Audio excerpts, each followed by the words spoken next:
Welcome to my presentation here at the Dowsers Conference. Today I'm talking about using astrology transits for personal and planetary transformation. And what we're doing today is a little talk about what's happening astrologically, but we're also going to go beyond that and actually invoke planets. Because the way you use planets, the most powerful way is shamanically, which means we're actually going to, be calling in their high side working. So the first event I want to work with is the Uranus-Pluto square. Are you already familiar with that one? Okay. All right, so I'll assume no astrology knowledge, which is perfect. The Uranus-Pluto square has been the main astrological event of the last several years. And in fact, it's the big single event of the decade. What's happening is we have two planets, their outer planet, Uranus and Pluto, and they were conjunct in the 1960s. And the craziness of the 60s was largely due to that. The nature of these planets is Uranus is revolution, shock, surprise, breakthrough, quantum leap, that kind of energy. And it's like a lightning bolt. Uranus rules the sign of Aquarius, which is twin lightning bolts. So it's a very electrical, fast-moving energy. Pluto, the planet it's working in tandem with right now, is very different. Pluto is the lord of the underworld, Hades. And he is death and rebirth. So the nature of Pluto is like the phoenix burning to ash and resurrecting, or the snake shedding its skin, or the caterpillar becoming a lovely butterfly. And the way to work with these guys, I have a 5-point Uranus-Pluto prescription that I give for the times we're in right now. The Pluto part of the prescription is release everything that does not serve you. You can start physically by cleaning out the closets and the attic, and are there any material possessions I have that aren't really serving me? Maybe they were helpful in the past or enjoyable, but they're just kind of stagnant now. So you can start by trimming down. About 4 years ago, I moved from a large house into a house about half the size, and when I did that, I actually got rid of about 80% of my possessions, and I was delighted. I did not miss them. So you release what doesn't serve. Then Pluto's about power. And there's a hint about power in the Pluto symbol. It's a circle with an arc and a cross, and it looks like a person doing this to me. Right.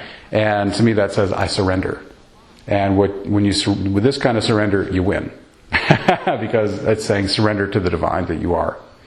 So when you say, hey, Spirit, I want to be conscious as you, I want you to use this body and this consciousness as your tool, then the power that Pluto can send is vastly greater than anything a human ego can ever manifest.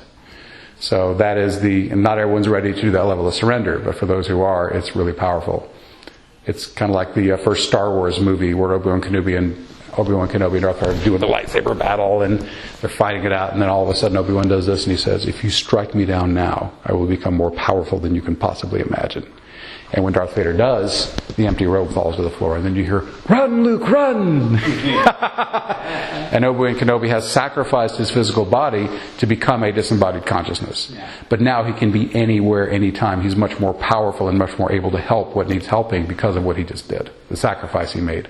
But he became far greater. It was in really measure a small sacrifice. He became much more magnificent. We're not being asked to drop our bodies, thank God. But not yet. But in that same archetypal surrender of I surrender what I've known to become something greater is really, to me, the highest expression of what you can do with Pluto energy. Does that make sense? Well, Pluto's in Capricorn. Mm-hmm. So it's all earthly stuff has to be examined too. Everything absolutely. Yeah. Taking away the meaning of ownership and just saying, well, this is just part of my stewardship here. Right. Yeah, I sometimes compare the physical body to a rent-a-car. Yeah. I get it for a few decades, I turn it in and get another one later. In Capricorn, that's about structure. It's about, Capricorn only acknowledges what it can see in the physical world. It doesn't understand anything transpersonal. So Pluto in Capricorn, whatever sign Pluto is in, its job is to go through and bring up all the dark hidden secrets out of those areas. Before it was in Capricorn, Pluto was in Sagittarius, and that was about, showing all the things that are going on in religion and, philosophy that were out of harmony.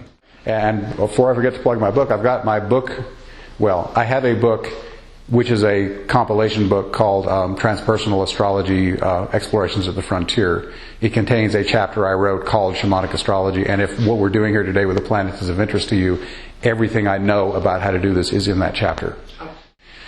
So that's the only plug I'm going to make for the book today. Then Uranus is what's squaring Pluto right now. And Uranus is a very powerful sudden force. Pluto, as I said, works very slowly. He tends to be very gradual, grinding finely. Uranus is impatient. He wants it now, yesterday, preferably. The lightning bolt strikes, everything changes. So Pluto says, I make tremendous transformation possible, huge, profound change. Uranus says it can happen super fast. And if you look at what's happening in the world right now, we're seeing some of that. Who dreamed that gay marriage would be on the track it's on right now? Who dreamed that marijuana legalization would actually start happening, right? And those are, some people consider those things positive, but who also dreamed that ISIS would show up and that we'd have a nuclear meltdown in Japan and all that stuff. So the extremity tends to be strong. There's no greater power of two outer planets than Uranus and Pluto in combination. They are very volatile. Now, was this the third or the fourth square? I read a little bit about. We just had the last one a few days ago on the 16th. There are four that were occurring within a period. Well, actually, there's 7. Oh, okay. 7 Uranus-Pluto squares. They started in 2012 and they just ended about a week ago on the 16th. What orbs were you using for the squares? I'm being pretty generous. I'm using, I don't remember exactly, I think I'm using an 8 or 10 degree orb for the square. Okay, I use a 10-degree orb. I'm really generous because I know there's subliminal effects later in the orb. Right. Yeah. And when you look at what actually happened in the 60s when Uranus and Pluto were conjunct, I say that what we're in right now is the 60s part 2. Okay, so the reason I'm bringing in the 60s is Uranus-Pluto run a cycle, and the cycle usually runs about 125 years from the time they come together, they make a square, and then they make an opposition, and then they make another square, and then they come back conjunct again, and that takes around 125 years. It varies because Pluto's speed is variable. But we're now, so basically this cycle started in the 60s. In the 60s, we had, women's lib, and we had Stonewall at that point, so the gay rights thing really got started there. Right. And now we're having gay marriage come into more reality here at the first square, and it'll continue to evolve as we go through the cycle, So the trine, it'll really be interesting. Yeah, the trine, of course, will be much easier and smoother. All right, so anyhow, I don't want to get too much into the technical intricacy of it, but the basic idea is Uranus, Pluto are running a cycle. We started it in the 60s this round. But actually, if you want the great perspective on outer planets and how they affect the world, the definitive book is called Cosmos and Psyche. The author is Richard Tarnas, Tarnas. And he spent 30 years writing this. He looked at all of recorded history. And he correlated what were the outer planets doing, mainly conjunctions and oppositions, and what was happening in history at that moment. And down the line, the historical events in the world matched the types of energies you would expect from those two planets interacting together. It is like the masterwork, and you don't have to know any astrology. But be patient because it's like a 650-page book. It's like a textbook. But it's amazing if you really want to learn how the outer planets affect our lives, as a global civilization. So anyhow, that was a tangent. We'll come back. So basically what I'm saying is here we are in the 60s part 2. We have a lot of amazing things happening. The kind of things you expect with Uranus-Pluto is, of course, social change, which we're seeing. We referenced gay marriage and marijuana starting to get legalized. It's also a lot of upheaval. During this time, we've had the Arab Spring revolutions, and there's a lot of, Russia's invading Crimea, and, we don't know if Iran's going to get a nuclear bomb, and, there's a lot of uncertainty and unsettled energy. We would say our times are much more about chaos and tension than they are about flow and ease. And that's what Uranus and Pluto tend to do in global politics, okay? So basically, that's just to give you the larger perspective, but what I really want to focus into is how can we use it in our personal life.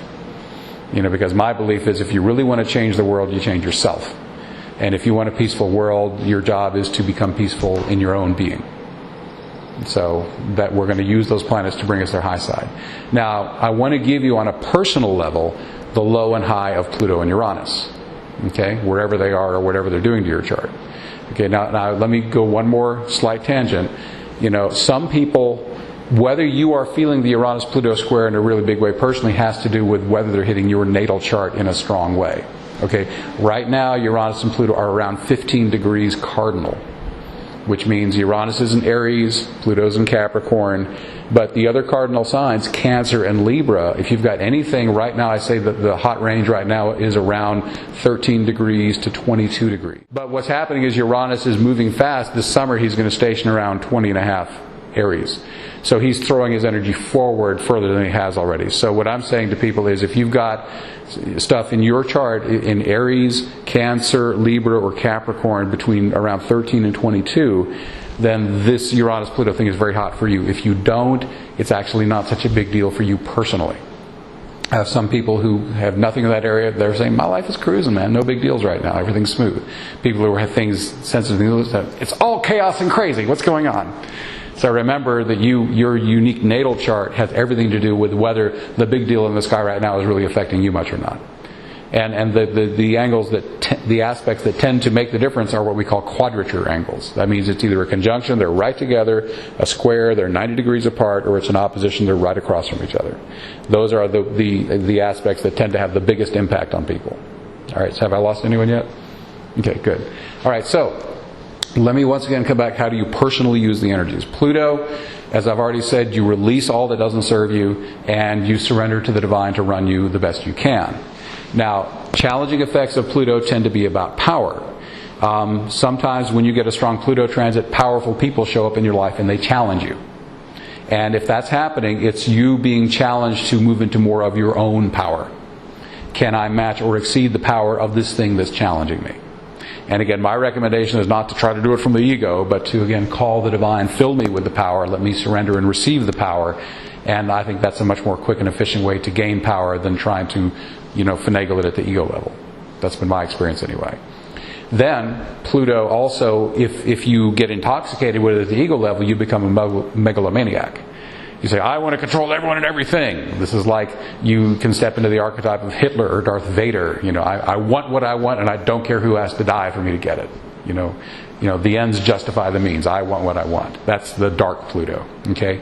But Pluto has also been strong in the charts of like Gandhi and Nelson Mandela. And they said, big transformation is needed. Let's do it in a way that everybody wins. The people we're trying to change from may not like what's happening, but ultimately it will serve them too. Like Gandhi freeing India from the British, okay? Or Mandela, getting apartheid cleared. So those are the kind of things that Pluto can do really well. So if you find that under these strong Pluto energies, you're getting in that sense of I'm being dominated by powerful people or I'm wanting to control everyone, then consider, could I possibly start surrendering the stuff I don't need and asking the divine to fill me and become a more humble servant of that energy? Any questions on the Pluto prescription? Okay, now Uranus is, there's 3 high side prescriptions for Uranus. Okay, the first one is let your freak flag fly. Be the weird ass human being you came here to be. Yeah, Uranus. Good, yay. Yeah, I'm flying my freak flag as high as I can. So basically, there's a great phrase in a Stephen Forrest astrology book. He's a great astrology teacher. In his book, The Inner Sky, he says, he's referencing Aquarius here, which is the same energy as Uranus. One's a planet, one's a sign, but they mean the same thing. He says one of the jobs of Aquarius is to disappoint those who love you, which I think is beautifully stated. Wow. Yeah, and what that means is, I'm weird, I got to go do my own freaky thing. You're more regular, you're mainstream, you cannot understand, you probably never will understand, but I love you, I have to do it anyway. That's kind of what that message is. So with Uranus strong, it's, be the unique being you came here to be. If you're not already aware, we're having a global awakening right now. Every day more people awaken to the divine that they are. And it's at some point we're going to tip and everyone's going to have it. It's all about being yourself. Right. So basically, if you are being called to awaken to your true self and do your service here, the universe no longer has time for you to play small. Right. You have been called. There are now millions who are in service and doing their thing all around the world and more every day. So if you feel a calling to help in some way, if you feel there's something about what I can do in my small role to help the global awakening, then please do it. You don't need any more training. Just get in gear, do it, and you'll be trained on the job. I'm getting big tingles on that, so that feels really important. So that's step one. Let your freak flag fly. If that involves getting into this weird stuff and awakening and becoming what you are, then more power to you. But whatever you're uniquely called to do it. Okay, the first stage is selfish. I just want to do it because I want to do it. I get excited doing this. I love this. I'm enthusiastic about it. It's weird. It's special. So Uranus says do it. Okay? Step two of high side Uranus is follow your intuitive flashes. Okay? Follow your intuitive flashes. The lightning strike of aha, eureka, all of a sudden I know. So let me talk about how do you tell an intuition from a thought. It's actually pretty simple. Okay, we have lots of thoughts that come through every day. They have a pretty, certain feeling tone. But when an intuition hits, the moment it arrives, there is absolute certainty. There's no question that was different. That was not an everyday thought. And for many people, there is an electrical phenomenon. There is goosebumps or tingling or a shiver up the spine or some kind of something. They'll say, oh, that was unusual. That was different. Okay, a lot of people call it a gut feeling. You just know and you don't know how. It's not logical, it's not rational, it may make no sense, it may be totally opposed to everything you've believed until that moment, but all of a sudden it comes. My phrase for it is like a text message from God. Okay, all of a sudden, whoa, where'd that come from? Now, for years, I've been asking clients, do things go better when you follow those flashes or better when you override them and do something different? And down the line, every single one tell me, things really do go better when I follow the intuitive flash. When I override it with my mind, things get tangled and complicated, and it just doesn't go so well. So, that's my own experience as well. So, Uranus recommendation, high side number 2, follow your intuitive flashes, whether they make logical sense or not. Your higher self that's sending them has a much broader view. It's up beyond time. It can see your probable future. And you at the ego level are unable to hold this perspective. Okay, it's looking with binoculars down the road and saying, man, if you do this, it may seem strange, it may seem crazy, but if you do this, you will take a better path. You will be more in alignment with your soul purpose. So that's why following intuitive flashes is such a critical part of working with Uranus. So that's number 2. Number 3. Any question or comment? Okay. Comment on that. What? I read the Seth books when I was young, and he said the reason we're so screwed up is that we've forgotten the half of our direction process, which is the intuition. He said, right. If you live your life with ego alone, you're missing half the information you were given when you came down in order to make choices. Okay, at least half. Maybe more. They're supposed to work together. Well, yeah. We don't use it anymore. We've been trained to not use it, to not understand it, to not believe it, and that's why we're so screwed up. Right, because our society is largely asleep right now. Okay. Large. Okay, but more are waking up every day, like I said. Exactly. Good. Thank you for sharing that. Okay, what's the third Uranus step? Serve the collective with your special gifts. Right. So, but this requires step 1, letting your freak flag fly. Because if you haven't been selfish and just done your thing because you loved it, the thing is, when you do something a lot, you get good at it. Okay, and if you've been willing to cultivate your special gifts and get good at them, then Spirit will guide you in using those gifts in ways that serve the collective. There is a phrase, everyone is born in response to a need of the collective. Everyone is born in response to a need of the collective. Everyone is here for a purpose. Okay, and if you're following your intuition and you're doing your little piece, okay, Spirit is orchestrating a massive jigsaw puzzle and it has 7 billion pieces. There's no way your human ego is going to see the whole picture. But all you have to know is, I am being guided to do this in my own little unique way. And if you will simply relax, do what you're told at the ego level from your intuition, and do your little part of the job, then everyone else will start doing theirs, and this incredible orchestration occurs that no human mind could ever have encompassed. The divine has got it handled. Just do your little part, follow your inner guidance, and you'll be completely in harmony with what you're supposed to be doing. Does that make sense to you guys? So, 3 Uranus points. 1, fly your freak flag, be yourself. 2, follow your intuitive flashes. 3, as directed intuitively, serve the collective with your gifts. And by the way, this is service that feels really good. When you're serving like you're supposed to serve, you'll love it. I've gotten to the point where helping people is my all-time favorite thing to do. I get more pleasure from helping other people heal and awaken than anything I do from a selfish motive. Once you get to a certain point, that is it. That is the greatest high. I go into my highest states of consciousness when I'm helping other people. So that's the big juice when you get to a certain level of consciousness. All right, so, but what if you're not using Uranus well? How do you know the warning signs that you're off track? Well, Uranus rules electrical phenomena. So if you're not on your Uranus track, then you will experience anxiety, nervousness, irritability. Your outer life will be chaotic and crazy, and things will keep falling apart and changing unexpectedly around you.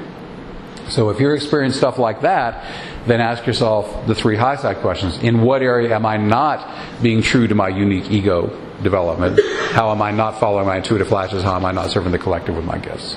And I've had many clients report to me that when they made those adjustments, the nervousness or irritability they were carrying started diminishing significantly, or even stopping entirely. So the way planets work in your chart is, if you've got a strong planetary placement, it has to express. For example, let's say you had in your natal chart Uranus square your sun, or it was transiting to do that. Okay, that square is an insistent angle. It's like an itch that has to be scratched. It's not going to let you alone.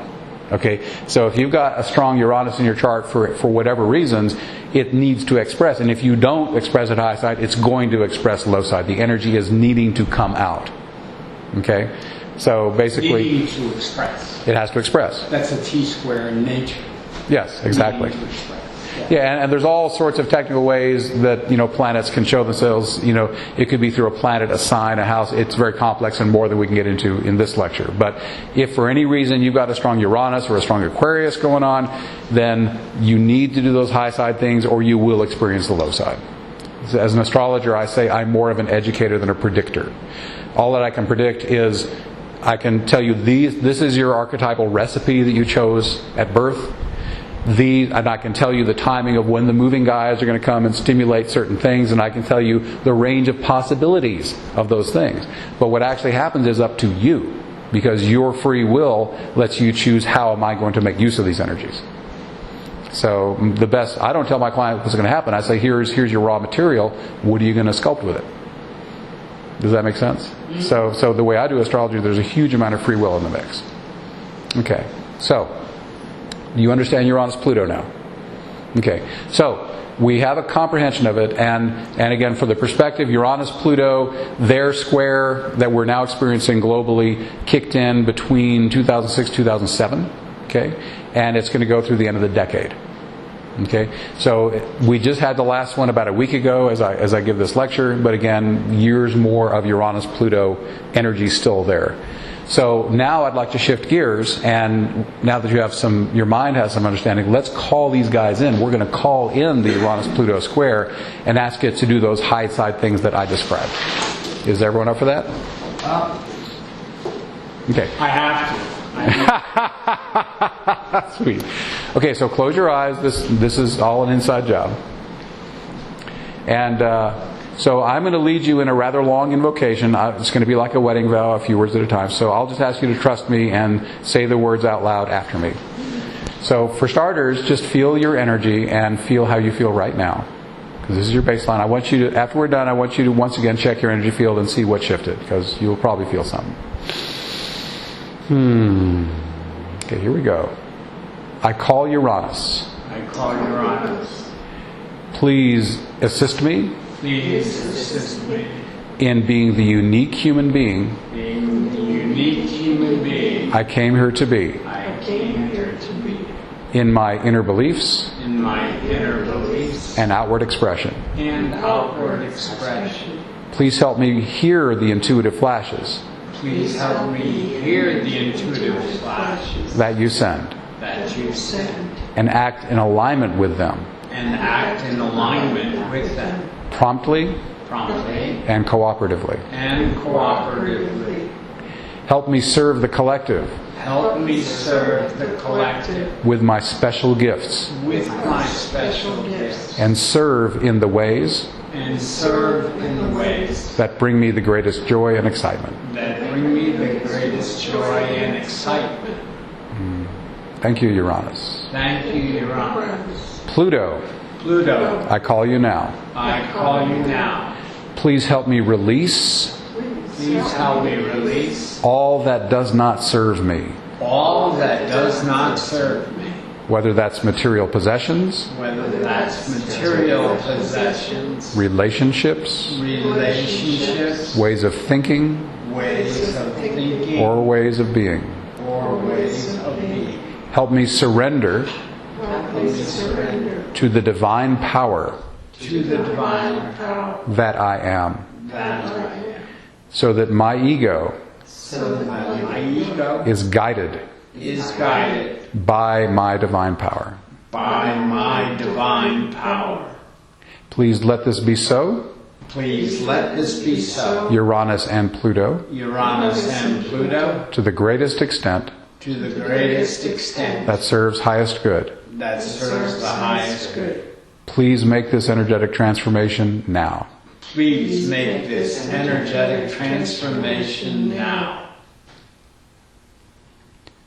Okay, now that we've completed the invocation, your job is to passively observe your breathing. Don't use your mind. Don't remember anything we've said. You've delegated all this work to these beautiful beings, Uranus and Pluto. And just go passive. Each time the breath chooses to come in, notice the sensation. Each time it chooses to go out, feel that sensation. The more passive you stay, the wider the door will open for these beautiful energies to come in. And you will only get the amount you are ready for. You will not be overwhelmed today. So relax, trust that exactly the right amount is going to come in, and allow this transformation to occur now.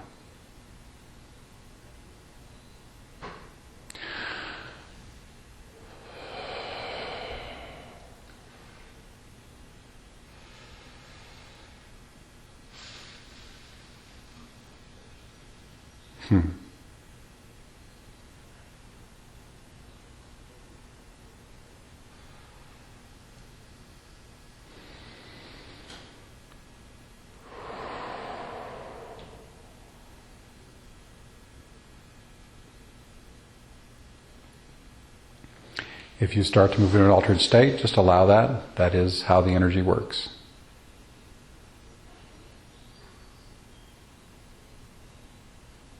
It's okay to enjoy it. It's supposed to feel good. But even if, as these energies come in, you feel some stuff getting stirred up in you and cleared out, that's okay too. Sometimes people call these kinds of energies, they have challenging emotions arise, or disturbing thoughts, or physical discomfort. If any of that goes on, just continue resting in breath. Come back to the breath if you get distracted. Just be as passive as you can.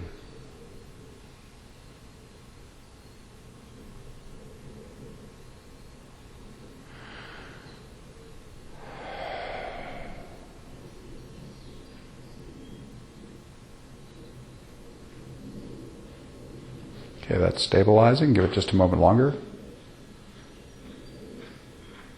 Okay, you can open your eyes again. So who felt some kind of energy coming in? Very strong. Does anyone want to give me any feedback about what they just experienced? It's optional, but welcome. It's a very strong message about preconceived notions to stop that activity and keep the mind stiller and quieter. Yeah. It's a pretty safe assumption that everything you know is wrong. My axiom is I don't believe anything I think. Because fundamentally this earth plane we're in is a gigantic, amazing hologram. It has no fundamental reality. I do a lot of ayahuasca journeys, and in one of them I was shown about 5 different universes, and I actually went to each one and was a being in those. Like one was a lava lamp, and I was this blob of stuff that kept doing, and several I can't even put to words. But after doing this for a few hours and then coming back to Benjamin, go back to another one, and then she said, she's a plant spirit with a feminine quality. She said, the only reality is unity. Anything that is dualistic or has form is by definition an illusion. So God loves to create. God loves to create these illusions in play. It's got billions going. It's making billions more. There's no end to it. God has a lot of fun creating. And we're part of the play of the divine. It's really fun when you really get what is going on. We are the divine, actually. Oh, we are. Bits and pieces, experiencing all the... Well, we're a bit of it. We're all of it. We're everything. It's all paradoxical, but there's none of it that we're not. The more you awaken, the more you realize, the more you can encompass more and more of what you thought was outside you realize is you. So my shorthand is what you really are is the entire universe and all the dimensions of consciousness. Yeah, we're all of it. The hologram contains the whole. Yeah. So anyhow, so basically what you've just called in will help you release easier, allow the divine power in more comfortably, let your freak flag fly, follow your intuitive flashes, and serve the collective with your gifts. And however fast or quickly that change calls is you'll experience in your own way. It's all customized for each person for what they're ready for and how fast they can go. Okay, I tend to call for things at the fastest rate that serves highest good. Let's keep the pedal to the metal, boys. Okay, now, any questions about Uranus-Pluto before we move on to our next major astrological event? Yes? What if doing your mission or being your freak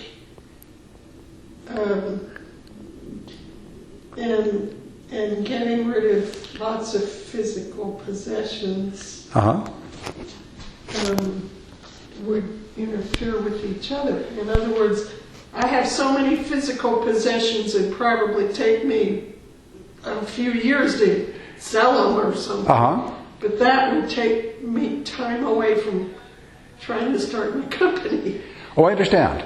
Okay, well, let your intuition guide you which thing is most important now. Okay. And again, I'm not saying to sell everything and have a bare house, Yeah. What I'm saying is sell the stuff that's not useful.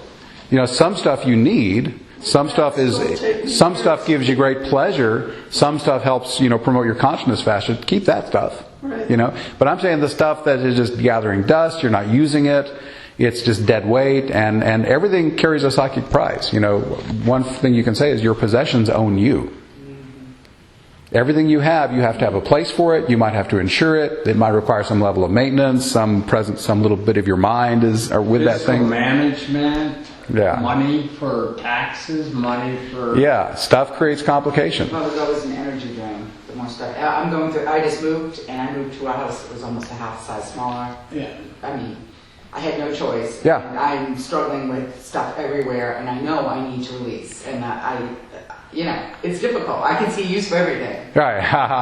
But you know what? If you need that, you can buy it again. Well, that's what I keep trying to say is And you can bring it back to me if I need it. I've been struggling I went through the big struggle, losing the house, everything. Right. It's like, I saved that fridge even though it wasn't great, and somebody else gave me another one, and then I needed it. So I don't want to go and get rid of stuff because that may happen again, and I'm trying to... Man, with Craigslist and eBay, you can rebuy stuff for about the same you sold it for. So it's all a wash, If you don't need it now and you don't have a probable need, just let it go. Like I said earlier before you walked in, I downsized about 4 years ago. I got rid of 80% of my stuff. Yeah. And it was such a relief. Oh my God, it feels so good to have so much less. My goal now is how little can I have, just what I need to do my work, and that's plenty. Yeah. Right. I've got everything down to my golf bag, which has clothes in it, as well as my clubs, a duffel bag, and an online carrier bag for an airline. And that's everything I own. Yay! Yeah, you're like my boyfriend. Yeah. But then he needs my stuff. So. Well, yeah. Right, but again, let's not get too hung up on this particular point. But I think we understand the general principle. Right. Okay, I want to go to another one that's pretty juicy, and I'm going to do a time check. We're 45 minutes in. We're doing great. The Saturn-Neptune square. Okay, now this started about 6 months ago. Right. And they'll continue squaring in orb through about November 2016. So we've got about a year and a half on this one. Now this is a really juicy one, and it has two main ways of operating. First, the first thing it does that I like to talk about a lot is law of attraction. Okay, I years ago came up with the idea that Neptune and Saturn are the astrological symbols for law of attraction. The reason being, in this context, Neptune is visualization and imagination, and Saturn is crystallization and making it, real in 3D.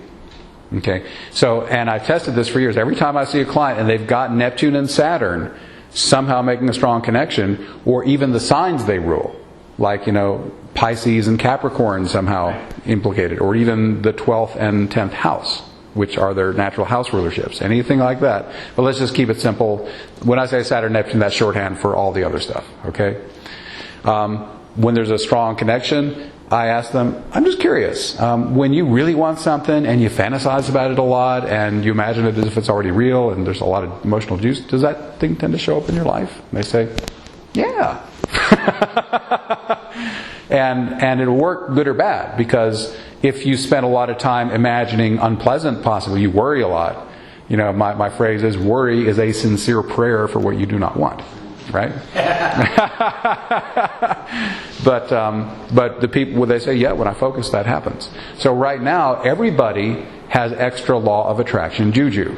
Okay, because Saturn and Neptune are square, off and on, mostly on through November 2016. And that means that our power to visualize is stronger. Now, on my website, astroshaman.com, I have 2 articles on this. And if you go to my little search box in the upper right corner and type Law of Attraction Made Simple, you'll come up on my article. And that's a very simple 4 bullet points. I'm going to summarize it here. But there's a link in that article to my more technical article called An Astrological Signature for the Law of Attraction, where you can read more about how Saturn and Neptune come into this, if you want to. If you want to just keep it simple and non-technical, just read the basic article.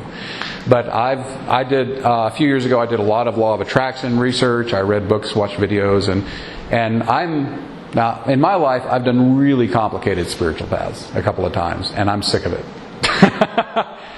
If I can't make it simple, I don't want to do it. So my whole way of being now is, how simple can I make it and still have it work? And what I did is, I can boil law of attraction down to 4 bullet points, and that's enough to make it work. Anything you want to add on top of that is great. Welcome to it, but I'm going to do it the simple way. So first bullet point is, write it down and print it out. Okay, writing it down is important, because if you haven't got it on paper in words, then it's probably a little fuzzy in your mind. There's nothing like having to put it in language to flesh out the details that are fuzzy in your mind for most people. So, and this is a working document. If you print it out and you start working, so, oh wait, that would be even better. Feel free to revise as you go. It's not in stone. Keep tweaking it as appropriate. But get it in paper, because having it not just in your computer, but actually on paper, in ink, that's the first level of physical manifestation. Okay? Step 2 and 3 are really happening at the same time. Step 2 is, now fantasize. Make a 3D movie in your mind. You are the star, and what you're seeing is the wish fulfilled. It's already done. You don't care how it happened. How it got there is up to the universe. That's not your job. All you're seeing is, I'm now in, like if it's a relationship, we are married. And I'm not just seeing us together, I'm seeing us doing all the stuff we're going to do. See the entire lifestyle you're living because this has happened. The more real and the more detailed you make it, the easier it is for the universe to say, oh, that's what they want. I get it. Okay? So a detailed visualization, and bring all 5 senses in. See it, hear it, smell it, taste it, and touch it. Really make it as real as if it was the physical world in your mind. Just visualize to the hilt. And don't compromise. Go for it all. Put it exactly like you want it, 100%. Okay? Then while you're doing this, the third point, powerful emotions. Euphoria, bliss, ecstasy. Woohoo! It's here! It feels so good to imagine this. Alright? So, in my belief, it is those 2 factors, the specificity of the visualization and the power of the emotion, that make it happen quicker. Okay? Now, there are gurus like and advanced practitioners who can just apple in the hand. There it is. Okay? They are law of attraction masters. They can go from visualization to reality in a microsecond. Okay? Most of us aren't that good, so we have to keep repeating until it shows up. So basically, if you're really serious about it, do it once or twice a day. And have a specific time of day when you always do it. Make it a habit pattern. Do it when you're fresh and full of energy. Alright? And this doesn't have to take a long time. I haven't done the 4th step yet, but you can do this whole thing in conceivably a minute or 2. It doesn't have to be a big deal. Alright? Just hold the vision, make it real, feel it strong, the emotions are there, and you'll just kind of hold it for a minute, and you feel, okay, enough for now. You'll have a sense, okay, enough for now, and let it go. And if you want to juice it up a few times during the day, just while you got a moment, that's a great thing to do too. The more energy you put into it, what happens technically here is, this thing is coming together in the astral plane. In the astral plane, something imagined is instantly real. That's reality. There is mental work, okay? But you have to do a lot of repetition, unless you're the guru who can do it on the spot, right? But it takes a lot of repetition because at first it's very fuzzy and filmy. Okay, continued repetition, I'm seeing it, feeling it, the emotions are there, makes it more and more solid, and it makes a transition from energetic to physical, and at some point you put enough juice and it's got solid, all of a sudden, bam, drops into the physical, there it is. That's maybe not 100% technically accurate, but that's the idea. Enough repetition, enough power in the astral solidifies it and brings it here. Does that make sense? I teach it's that fantasy is the last thing you think about before you fall asleep. Good. And take it into the astral that way. That's a great idea. Yeah. Any other questions or comments about what I just said? Now there's a fourth step. We talked about writing it down and printing it out, seeing it, and putting the powerful emotions into it. But I think there's a very important fourth step that not everyone teaches, which is the karma-free safety clause. Is that like a disclaimer statement? Yeah, it can be boiled down to 4 words. The 4 words are this or something better. The long form is this or something better now manifests for the highest good of all concerned. This is very important because a lot of people get going to law of attraction. They do it for you to say, oh shit, what if I've got the details wrong? What if I have the best intentions to call this in and something terrible happens? Oh God, I better slow down. I better stop. And it totally takes all the steam out of what they're doing. With the karma-free safety clause, you're giving your higher self permission to improve on what you came up with so that what comes in is actually even better than what you could have imagined. And you're also removing the conflict with the higher energy by stating that, because the use of negative energy is part of the problem with this world right now. Right. Intentional use. Exactly. Right. So what you've just done is you've taken all the worry out of it, which means you can do your juice 100% power every day with no worries. Now my assumption here is that you've started with a plan that actually is highest good of all, the best you can figure it out. Okay? And I'll quickly add, highest good doesn't always mean pleasant. If you look back on your own life, some of the things that have been the most challenging for you have been the greatest benefit. We tend to grow the most and most profoundly when we face a significant challenge. So if you call something in and it creates challenge for someone, that doesn't mean it's wrong. But what I'm saying, there needs to be absence of malice. Absence of malice. Right. You really want the highest good. You know what you want. It feels strong. You're calling for it. And the downstream effects are unpredictable. But you have the right as a sovereign being, which we all are, to call in what you want. Okay, I would just recommend you do so in a way that to the very best of your ability is highest good of all. In other words, you're not deliberately wishing harm or knowing that someone's going to be significantly harmed by what you're doing. Okay? Okay. All right, so you call it in. You say, okay, again, this is something better, and etc. And then you've given the divine permission to improve on your thing, and you can keep juicing it along. So any questions on the 4 steps? Now, law of attraction has a corollary that's important to teach, and this is actually taught by Abraham in those teachings. It's called the pivot. And it's how do I work with those negative thoughts? There is no better way to flush the negative thoughts out of your subconscious than to use law of attraction. The moment you say, I now call my perfect mate, or I now call massive financial prosperity, or I now call spiritual awakening, or whatever you're calling, oh, arrogant you think you deserve that? You aren't deserving of that. You aren't worth that. You'll never get that. All the thoughts come up, right? So, if you fight them or try to change them, you lose. This is like, I'm going to make an analogy. I saw a monster movie. It was a Godzilla movie, I think. He's rampaging through Tokyo, knocking down buildings, and the army sets up laser beams, and they fire the laser beams at him. But every time they hit him with a laser beam, he gets bigger and stronger. He absorbs the energy and uses it for his own use. When you fight a negative thought and try to change it, it laughs and grows stronger. Because it's taking the energy you're sending to it and growing bigger. Okay? Now, so what do?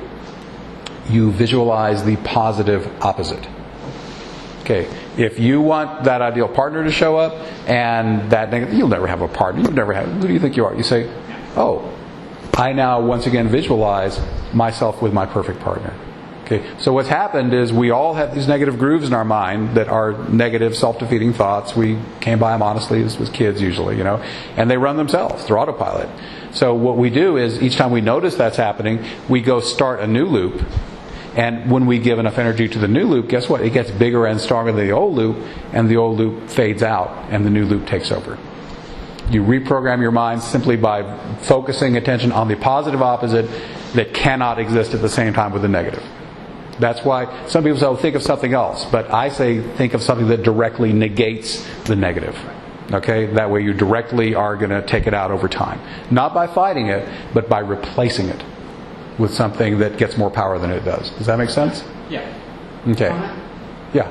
I actually, it's very difficult to do at the beginning. If it's a really big negative, I was being foreclosed on. Yeah. And I have 6 animals, so I couldn't rent. Right. Make enough money to rent. And when I first started visualizing the opposite, which was me finding a way, I kept pursuing all these different options to be safe with the roof. Right. I didn't believe it at all. Mm-hmm. And part of me wanted to stop doing it.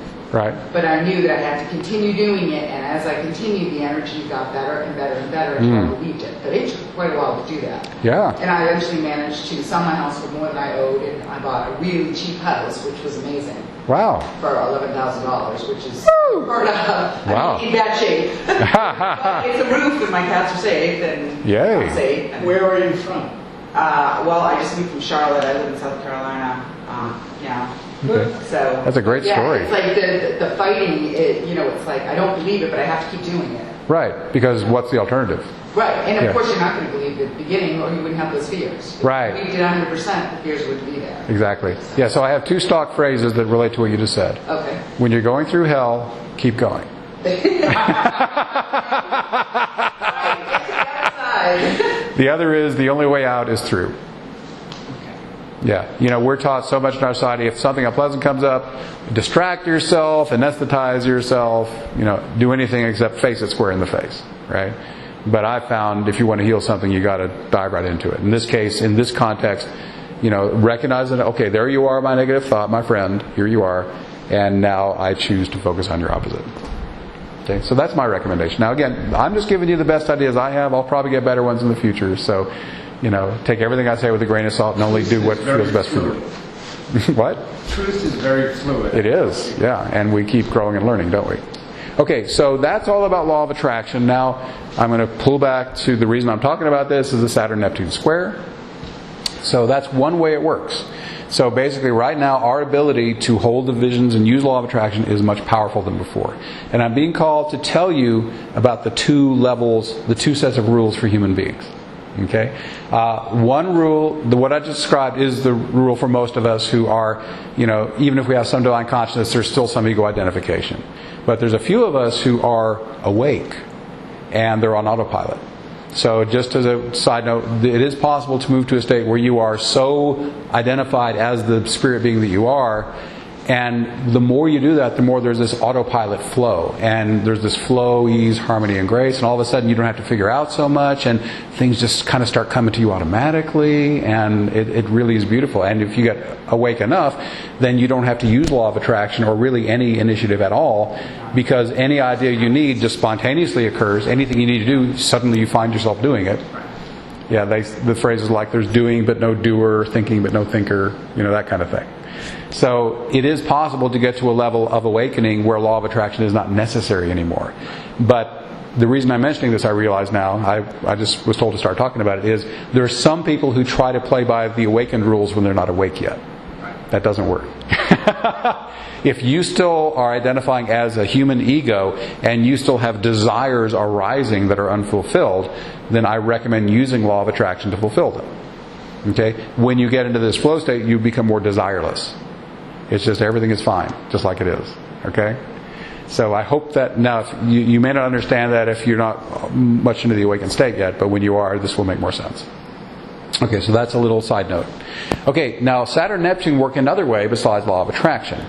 I'm going to define them slightly differently. I've defined Neptune before as visualizing and imagining. Now let's take Neptune as the dissolver or the spiritualizer.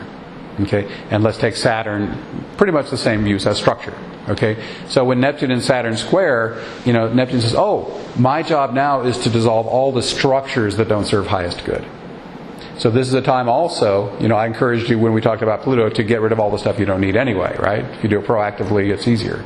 But Neptune square Saturn says, I'm here to dissolve out all the structures. And Neptune's not like Uranus. It's not sudden dramatic fireworks. Neptune says, It's like water over a rough rock. I'm going to keep flowing. I'm going to smooth it out little bit by little bit. It's water square. Yeah, exactly. So the structures won't go out all at once, but a good thing to notice, the thing about astrology is, well, what should I do with this? Well, watch what's happening, right?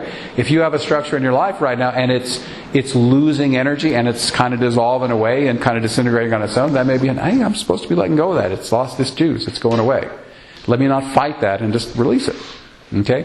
But you have other structures that say, wow, I'm getting in the flow with this. I'm getting all these intuitive ideas about it. Energy's coming into it. It's getting stronger and juicier. Then Neptune's saying, hey, I'm spiritualizing this one. So just be cognizant of the structures of life. Are they being dissolved or are they being spiritualized? And take appropriate action, whichever phenomenon you notice happening all by itself. Okay? There's, again, it's that awakened, unawakened paradigm. The completely unawakened person feels like they have to make everything happen themselves. Okay? The fully awakened person realizes that everything is handling itself. Okay, so you observe what's in the flow, put energy into that, what's dissolving away, just release it. Does that make sense? Okay. So I think unless we have any questions about Saturn-Neptune, we can invoke these guys now. So any questions about these guys? We're going to do it both ways for law of attraction and then for the dissolving spiritualizing effect. Any questions? Okay. All right. So let's close our eyes.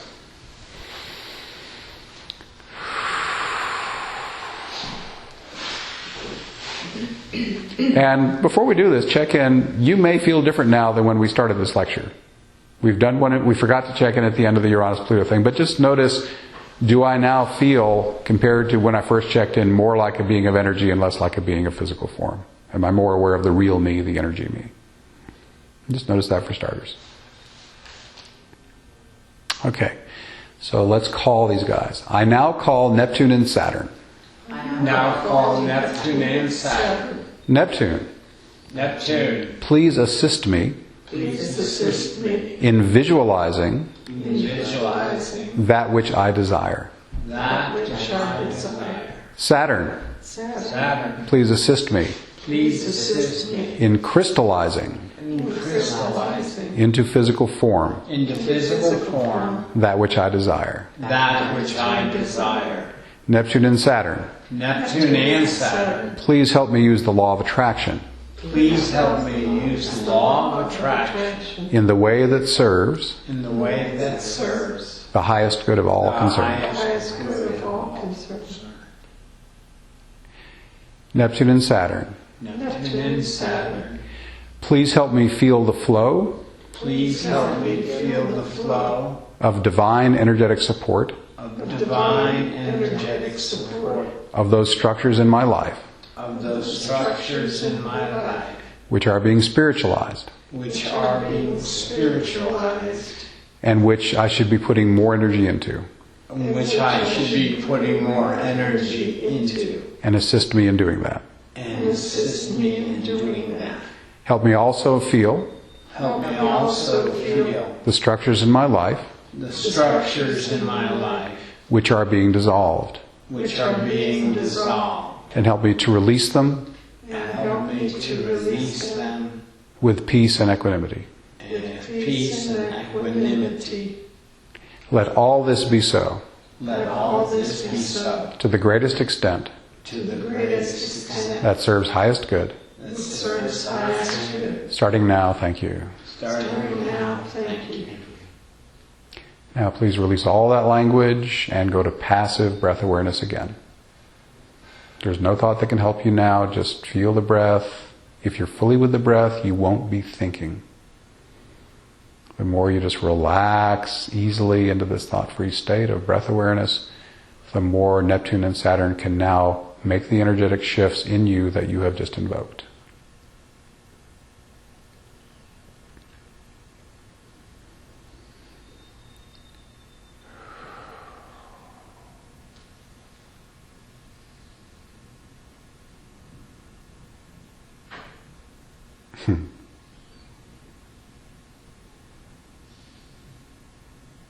Again, if you're feeling interesting energetic sensations in the body or going into an altered state, that is normal for this kind of work. Just relax and enjoy. Once again, you're only going to get what you're ready for, never too much. Just relax and enjoy what's coming in. If you get distracted, just return gently to the breath again.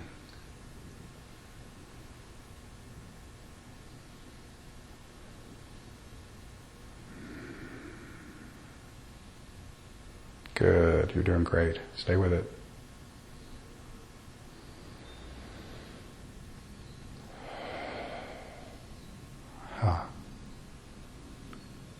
We're going to add an invocation for being in a state of functional awakening, which is what they're also bringing in right now. You may be noticing that. So we'll add this. Neptune and Saturn. Neptune and Saturn. Please help me hold a state. Please help me hold a state of functional awakening. Of functional awakening.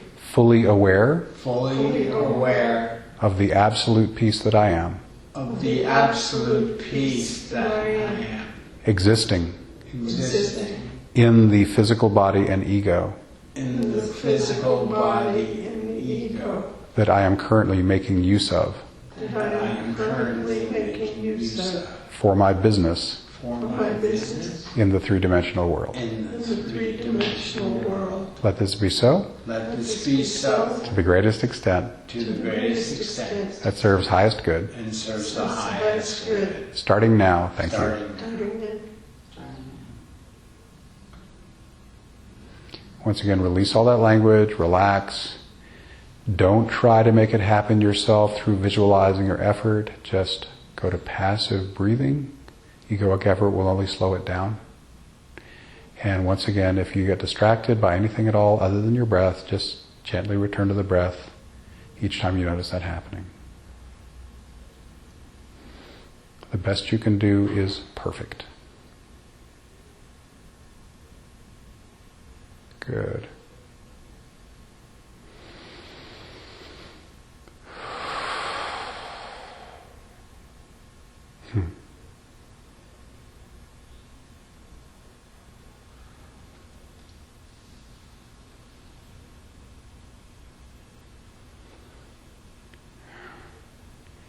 So keeping your eyes closed, notice if you now feel like a being of pure energy, and if this energy being is really peaceful, and if in this being of energy that's peaceful, if there right now is actually not any mental chatter or challenging emotion.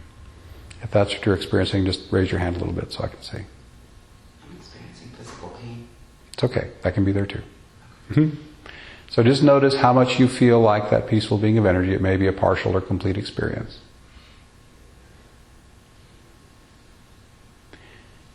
But at the very least, this may have helped shift you along the spectrum toward that. So breathe just a moment longer, let it deepen. The trickiest part for a lot of people is not trying to help.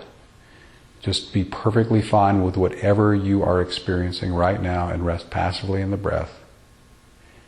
Whatever you're going through, this will, if it's unpleasant, it will help it clear. And if it's juicy, it will help it to become even juicier. Because the cool thing about spiritual awakening is it goes infinitely deep. No matter how awake you are, I believe there's always a deeper level waiting to open at the right moment.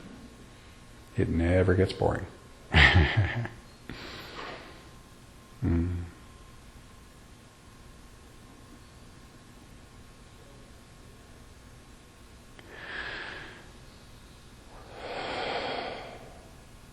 Okay, so you can open your eyes. Any comments on what just happened or questions? Yeah, probably the deepest seated problem I have being here when it came through that, you know. Okay. It's all about being on somewhat of a conscious island. Conscious island? Island. You know, what I receive, Mm-hmm. what I do versus what exists around me. Right. You know, and how to deal with that. May I give you a suggestion? Yeah. Just hold the consciousness that you are. It will automatically radiate to the things around you and help uplift them toward where you're at. That's the job of a more awakened being, is to just be conscious. That, I believe, is possibly the greatest service an awakened being can even serve, is just to be awake. There's an inherent loneliness. Loneliness? Yeah, that I'm dealing with. Well, again, the deeper the awakening goes, the less you need the company of other people to feel content. But at the same time, I understand what you're saying. I know in my own awakening process, I have less and less need to interact with others because relationally I used to feel like I needed energy from them to make myself complete. But the more I've moved into knowing I'm already complete in myself, it's enough just to be me. And yet I am intuitively guided to interact with others, not from a position of need anymore, but from a position of service. I'm called to radiate to you and to receive from you that which will help me. Does that at all help with your question, or am I missing the point? Well, after this, my chart has me absolutely handcuffed. I mean, when you see my chart later. Okay, well, we can do that separately. Yeah. Okay. All right. Any other questions or comments about what we just did? Did you have a nice experience? Feeling good? I find myself concentrating on sort of, well, not trying to think about a horizontal line so that I'm not forcing visualizations and thoughts.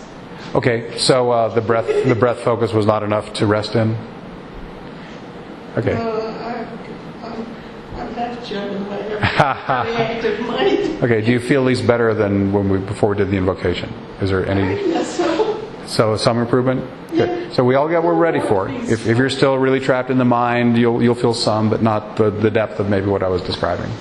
What about you? We just seem to amplify. I have some shoulder neck pain from all the moving and lifting I've been doing for like months now. Oh my God. It Yeah. amplified it. I don't know if that's an attempt to get rid of it. Okay, I will. This is a little tangent off my topic, but I'll give you a super easy way to work with that. Okay. Not maybe at this moment, but I have found that if you are having a pain, whether it's a physical pain, an emotional pain, any dysfunction at all, if you simply rest awareness right in the center of where it feels the worst, and hold awareness, pure and simple, with no intention of healing or change, within usually 2 or 3 minutes, you will feel things start to open and loosen and clear. I actually had a fluctuation where there were a couple moments it was gone, and I must have been doing that intuitively without realizing it. Yeah. And then it was back. It did that a few times. Yeah, sometimes there's layers of things. Yeah, but if you hold that, what's happening is when you are just pure awareness, then you actually are your divine consciousness. Because, I like to say that your awakened self is hiding in the middle of you in plain sight. It's tricky to put into words, but the part of you that is just aware, pure and simple, before we layer on the body and the senses, just the awareness before even the senses engage, that's your awakened self hiding in plain sight. Right, that's the real part, not the camouflage. The spark of consciousness in the first place, right? So your awakened self is already here, or you wouldn't be perceiving anything. So when you take that simple awareness and focus it into an area that is harmony, the natural activity of awakening energy, or pure self, is to restore harmony and balance. That's what it does without even, it's just automatic. So when you simply hold awareness where there is out of harmony and keep holding it without flinching away, then that energy starts to release and clear things. I've had people have significant pain, do this for a couple of minutes, and the pain is completely gone and it doesn't come back. Now, when you say focus awareness, am I supposed to be focusing awareness of that area? Just the sensation. In other words, there's pain, right? So put your awareness in the middle of the pain. That's what I think. Right. And what you'll discover first is that the part of this consciousness does not feel pain. In other words, this pure awareness part, it's not uncomfortable even going into even the most painful physical sensation. The body's feeling pain, not the consciousness. I don't know if that makes sense. But you'll discover that this part of you I'm asking you to focus can go in there and be fine. So it's not feeling like I got to get out of here. It's fine just feeling the pain. Like I said earlier, we're all trained to anesthetize ourselves or distract ourselves, but if you just put awareness in wherever the problem is and just hold it there a few minutes and keep coming back if you get distracted, and you may find you tend to get distracted because that's the pattern, but just come back. And sometimes it'll move. Sometimes if it's not, it'll shift around and try to escape you.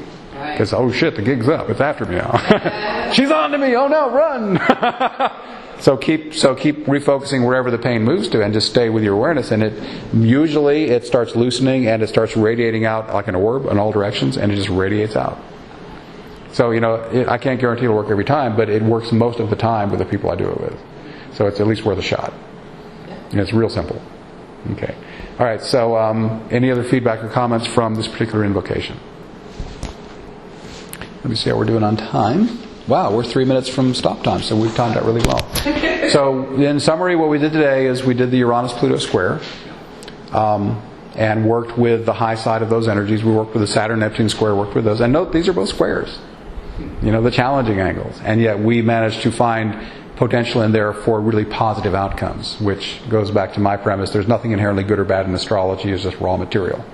And even things that astrology, oh, that's very bad. Oh, I'm so sorry for you. No, it's a great opportunity. I have people who I talk with clients who have the Uranus-Pluto square lining up on their sun and moon at the same time, and I say, God, I wish I had that transit. I would love to be able to grow that fast with that kind of help, So nothing good and bad. It's just potential. So you can make it as good as you want it to be. Let me just plug myself here at the end. I'll give you my card. My website is astroshaman.com, and I'm an astrologer, a shamanic healer, and an awakening activator. And if you feel called to do anything with me, you can contact me. I've got an extensive website with lots of juicy stuff on it. So any final questions or anything before we wrap it up here? I do have a question. Yeah. I probably achieved my biggest portion of moving into a completely different way of thinking about life because of the set books. I started reading when I was 19. That's great stuff.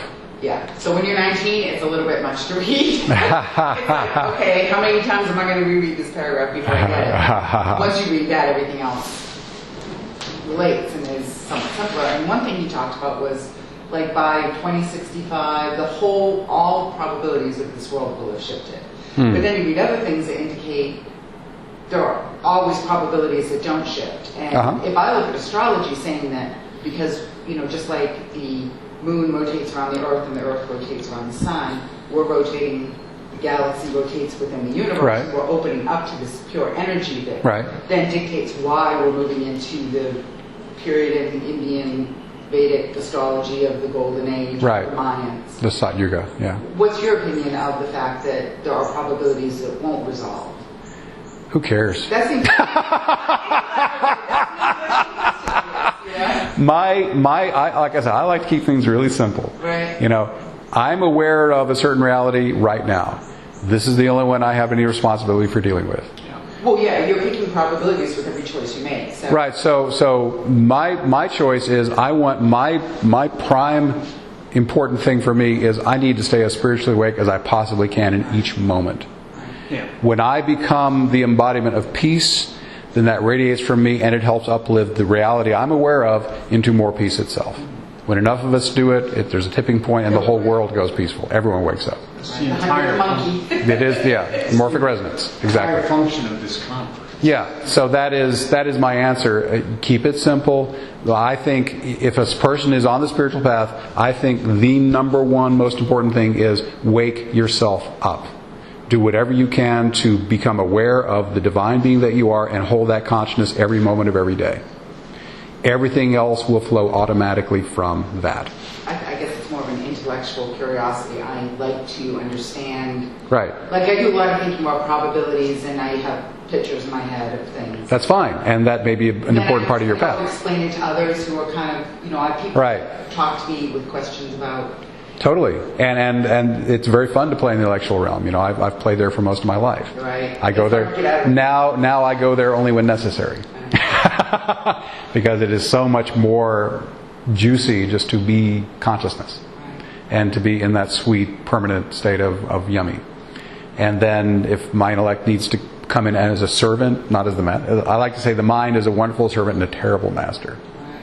I'll tell you one quick story. My belief is that most of us are God playing hide and seek with itself. And the game is, when you come into your first baby, you're awake still. You know what you are. At a certain point, we said, game on. I now deliberately give myself amnesia and choose to forget I'm God. The game is, how long will it take me to remember while I'm still in this body? But what do you learn while you're unawake? Well, See from a different perspective. Right, but actually not even that complicated.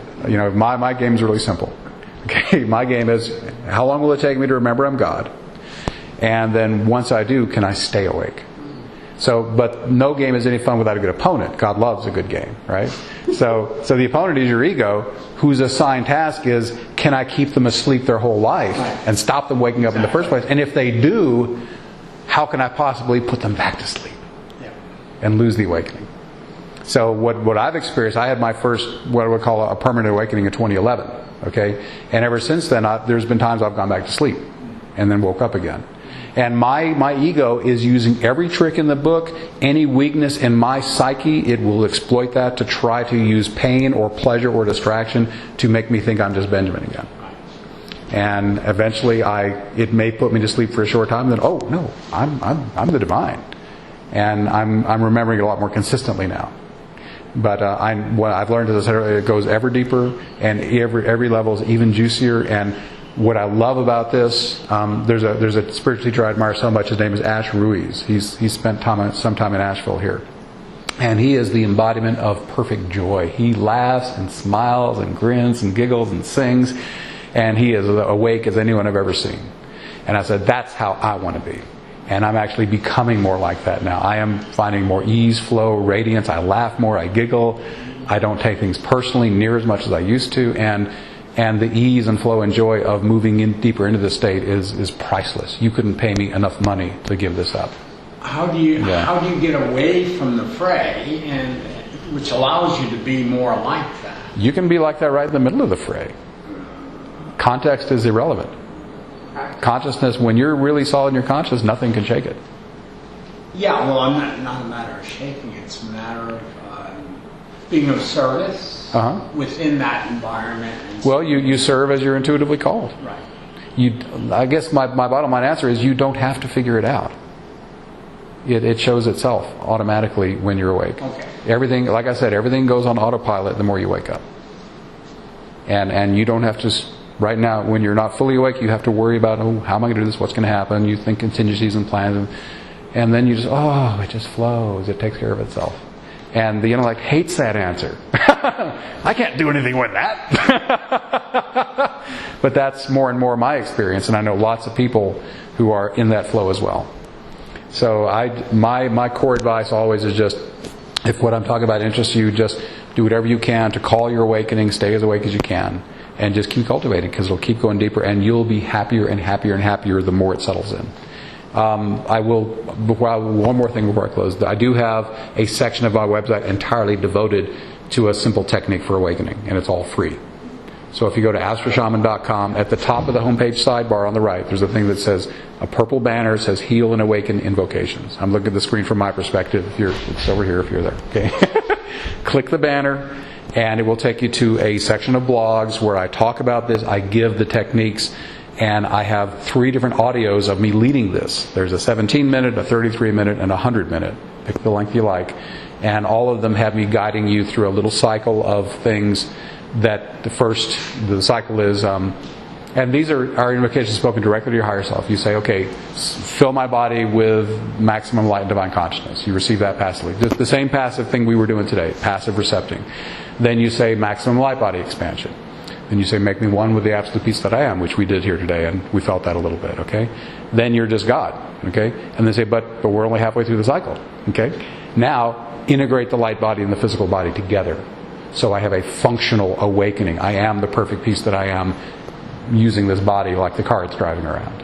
And then place my main awareness in that peaceful light body from now on, while maintaining full physical functionality. And that's the essence of the cycle that I teach in that section of the site. In fact, I'm doing that process at 1 o'clock today. That's a scheduled event. If you want to, Kimberly and I are doing that with shamanic support. I'm also a shamanic healer, and we're going to do rattles and singing, and I'll be singing the energy into the room as well as doing the invocation. So it'll be pretty juicy if you want to come check that out at 1 o'clock today here at the Dowsers Conference. So I think that's all the time we got. So, wow, I'm so glad you all came, and thanks for hanging out with all my crazy talk, and I hope this is helpful. Yeah.